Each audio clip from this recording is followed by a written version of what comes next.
How'd you know? How'd I know what? That you were a man. You grow up when you decide to do right. And not what's right for you, what's right for everybody, even when it hurts.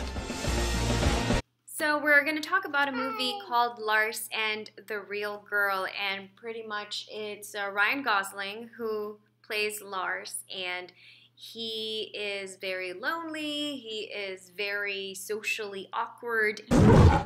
Where's your girlfriend? I don't have one. Are you gay? No. Give this to somebody nice. Mr. Sunshine.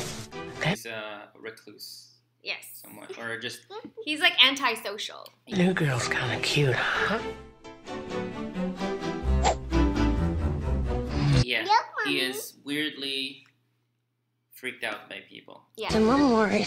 Maybe he wants to be left alone. That's not what he wants. And if you only know Ryan Gosling from like The Notebook, or you know, from his recent movies, this is definitely a different look for Ryan Gosling. I think he gained some weight for this movie. He looks a little chubbier, and you know, he does not look like the typical romantic lead guy in a story. Yeah. Okay, so what happens is he ends up purchasing a sex doll online, and somehow his psyche believes that this is a real person. This person. I met her on the internet. Yeah, well, everybody's doing that now.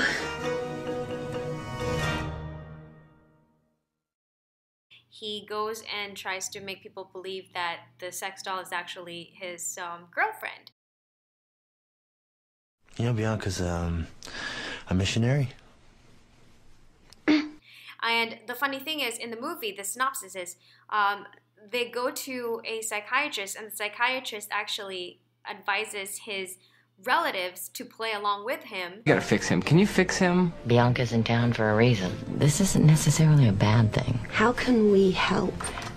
Because that's the only way that he can deal with the situation that he's going through in his mind. And so the whole town plays along, and surprisingly, they were all very, very nice. And I think that was one of the best things about the movie, is just how embracing everyone was about his situation. You know, instead of the typical, if you see someone who is in that kind of situation where you would normally ridicule them or outcast them, he was actually included, and even, well, the girlfriend, the real girl, was included, much to his dismay in a lot of the town events. And so that makes it an interesting story, but I thought it was really good. It was very touching. I think we cried, did we? I think you cried. I never cry. Yeah? I don't know what you're talking about. But, Did Daddy cry? Daddy cried. Yeah. Yes, you cried. What's great is the town really kind of got into it, despite of their initial reactions. My little brother is crazy, right? I mean, he's crazy. Of the initial reactions of the town leaders, quote-unquote leaders. We don't want anything to do with her. What's the big deal? She's a missionary. That's good, isn't it? Does she have a sister? We shot a woman that couldn't talk. And mind you, you know, even though we're talking about a guy who falls in love with a sex doll, there's nothing sexy about it. There's no sex involved. There's no nudity, you know, so you can watch it with your kids and they won't even understand what's going on. Because pretty much it's like he just bought a doll and pretended it was his girlfriend, kind of like how Rocket has Lion. Yeah, and he wasn't even really, there was no hint of him wanting to have intercourse with the doll. Yeah. They even have separate rooms. Yeah. So, just, you know, for those of you who might be a bit more conservative and feel like this is something that's going to be very raunchy, there's nothing raunchy about it. It's actually a very beautiful movie. Mommy and Zero. Yeah. That's right. So, it's and we call it sex doll just because technically that's what it is. Yeah, but that's not what you can really much just think of it as a doll.